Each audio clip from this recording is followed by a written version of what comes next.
EVM নিয়ে শঙ্কা ছিল। ইভিএমে প্রদানকৃত ভোট ভোটারের পছন্দের প্রতীকে গণনা হবে কিনা সেই শঙ্কা প্রকাশ করে নির্বাচন থেকে সরে দাঁড়িয়েছেন বর্তমান মেয়র ও বিএনপির নির্বাহী সদস্য আরিফুল হক চৌধুরী। নির্বাচনে প্রার্থী হলেও একই শঙ্কা প্রকাশ করে আসছিলেন জাতীয় পার্টির মেয়র প্রার্থী নজরুল ইসলাম বাবুল ও ইসলামী আন্দোলন বাংলাদেশের হাফেজ মাওলানা মাহমুদুল হাসান। কিন্তু গাজীপুর সিটি কর্পোরেশন নির্বাচনের পর ইভিএম নিয়ে কিছুটা শঙ্কা কেটেছে তাদের।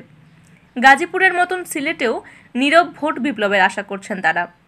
জয় নিয়ে দৃঢ় আশাবাদী আওয়ামী লীগের আনোয়ারুজ্জামান চৌধুরী। গেল সিটি নির্বাচনে সিলেটের হাতে গোনা কয়েকটি সেন্টারে ইভিএম পদ্ধতিতে অনুষ্ঠিত হয়েছিল ভোট গ্রহণ। এছাড়া সিলেটের ভোটাররা এখনও পরিচিত নন ইভিএমের সাথে। বিশেষ করে সিটি কর্পোরেশনের সাথে নতুন করে সংযুক্ত হওয়া 15টি ওয়ার্ডের মানুষের কাছে ইভিএম সম্পূর্ণ নতুন ধারণা।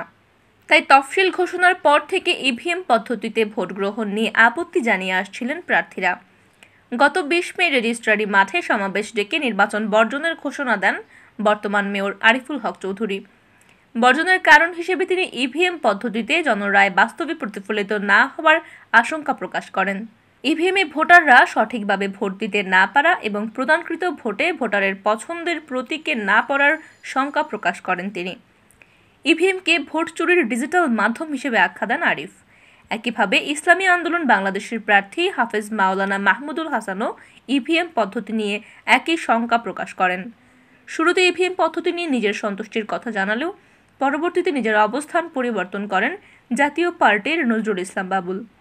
ইভিএমে ভোট গ্রহণে ধীরগতি ও ভোটদানের পদ্ধতি ভোটাররা এখনও জানেন না বলে অভিযোগ তোলেন তিনি। কিন্তু গাজীপুর নির্বাচনের পর কিছুটা স্বস্তি ফিরেছে বাবুল ও মাহমুদুল হাসানের। তারা মনে করছেন সরকার হস্তক্ষেপ না করলে ইভিএম পদ্ধতিতে ভোটাররা সঠিকভাবেই তাদের ভোটাধিকার প্রয়োগ করতে পারবেন। এছাড়া সরকার তথা নৌকার বিপক্ষে নীরব ভোট বিপ্লবেরও স্বপ্ন দেখছেন তারা।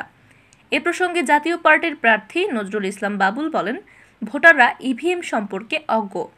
নির্বাচন কমিশনের উচিত ছিল 6 মাস আগ থেকে ভোটারদের প্রশিক্ষণ দেওয়া, কিন্তু তারা তা করেননি। ইভিএমে ভোট দিতে গিয়ে অনেক সময় ভোটারদের আঙুলের ছাপ মিলছে না বলে নির্বাচন কর্মকর্তাদের ফিরিয়ে দেন। ভোটদানও ধীরগতি দেখা দেয়। এছাড়া ইভিএমে ভোট কারচুপির যথেষ্ট সুযোগও রয়েছে। তবে স্বস্তির কথা হচ্ছে শেষ পর্যন্ত গাজীপুরে ইভিএমে মোটামুটি সুষ্ঠু ভোট হয়েছে। মানুষ তাদের ভোটাধিকার প্রয়োগ করতে পেরেছেন, যে কারণে নীরব ভোট বিপ্লবে নৌকার পরাজয় ঘটেছে। সিলেটেও আমি আশাবাদী নৌকার বিপক্ষে সেই ভোট বিপ্লব লাঙ্গল প্রতীকে হবে। ইসলামী আন্দোলন বাংলাদেশের প্রার্থী মাওলানা মাহমুদুল হাসানের ইভিএম নিয়ে শঙ্কা পুরোপুরি না কাটলেও তিনি ফলাফল নিয়ে আশাবাদী। তিনি বলেন, গাজীপুরের মানুষের প্রতিরোধের মুখে সরকার ইভিএমে কারচুপি করতে পারেনি। গাজীপুরের মানুষ সরকারের দুঃশাসনের বিরুদ্ধে তাদের রায় দিয়েছে। সিলেটেও কোনো ধরনের কারচুপির চেষ্টা করা হলে গণপ্রতিরোধ গড়ে তোলা হবে। গাজীপুরের মতন সিলেটেও সাধারণ ভোটাররা তাদের ভোটের মাধ্যমে নৌকার বিপক্ষে রায় দেবেন, আর জনরায় হাত পাখা বিজয়ী হবে। গাজীপুরের নৌকা পরাজিত হলেও সিলেটে সেই আশঙ্কা নেই বলে মন্তব্য করেছেন আওয়ামী লীগের প্রার্থী আনোয়ারুজ্জামান চৌধুরী।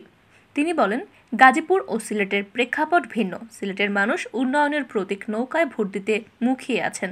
নৌকার পক্ষে প্রতিটি ওয়ার্ডে গণজোয়ার সৃষ্টি হয়েছে। ইভিএম নিয়ে যারা এতদিন নানা গল্প কথা বলেছিলেন, গাজীপুরের নির্বাচনের পর তাদের মুখে কুলুপ পড়েছে।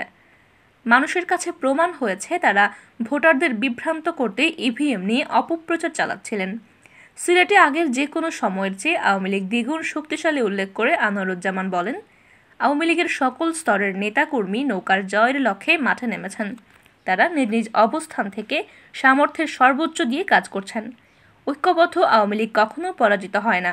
এটার সিলেট সিটি কর্পোরেশন নির্বাচনে আরেকবার প্রমাণিত হবে।